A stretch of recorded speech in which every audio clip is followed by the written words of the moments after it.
Brought to you by खाता book. इनका tomorrow होना हो लेकिन हिसाब टुडे हो सकता है। हाँ?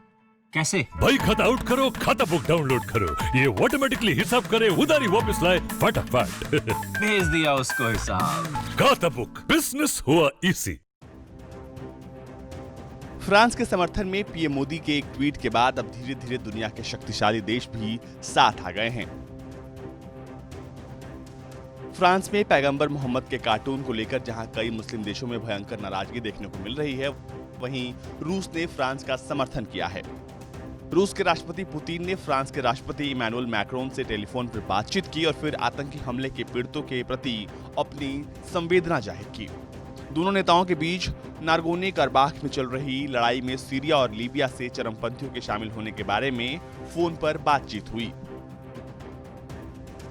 रूस और फ्रांस के राष्ट्रपतियों ने आतंकवाद से लड़ने के दृढ़ संकल्प को रेखांकित किया। फ्रांस में हाल के आतंकवादी हमलों के संदर्भ में दोनों पक्षों ने आतंकवाद का मुकाबला करने के लिए दृढ़ संकल्प पर जोर दिया।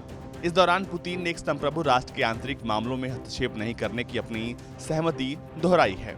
इससे पहले अबू धाबी के क्राउन प्रिंस ने इस मुद्दे पर फ्रांस के राष्ट्रपति इमैनुअल मैक्रोन से टेलीफोन पर बातचीत की थी और फिर आतंकी हमले के पीड़ितों के प्रति अपनी संवेदना जाहिर की थी।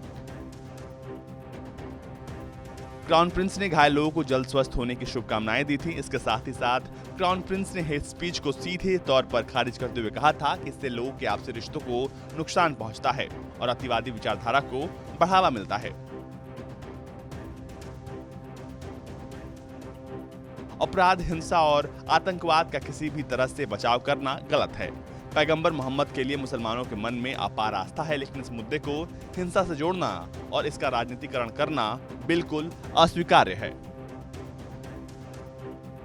बता दें कि फ्रांस में हुए हमले को लेकर पीएम मोदी काफी गुस्सा फूट पड़ा था। पीएम मोदी ने इस हमले की निंदा की थी। उन्होंने पीड़ित के परिवारों और फ्रांस के लोगों के प्रति अपनी सहानुभूति जाहिर की थी और कहा था कि आतंकवाद के खिलाफ लड़ाई में भारत फ्रांस के साथ खड़ा है।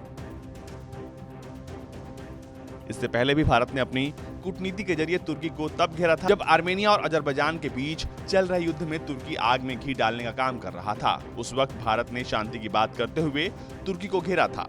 तभी तो भारत के बयान के बाद तुरंत अमेरिका ने तुर्की को चेतावनी दे डाली थी कि उसे वॉशिंगटन के साथ रिश्तों में गंभीर परिणाम भुगतना पड़ सकता है। फिलहाल कुछ भी हो, दोनों देशों ने अब ये तय कर लिया है कि वो आतंकवाद पर लगाम लगाएंगे और ये तुर्की और पाकिस्तान जैसे देशों के लिए चेतावनी है जो आतंक को बढ़ावा देने का काम करते हैं। और तुर्की जैसे देशों का काम अपने देश में सुधार ना करके दूसरे देशों में दखलंदाजी करने का है, लेकिन वो दिन दूर नहीं जब तुर्की को दुनिया से अलग थलग कर दिया जाएगा।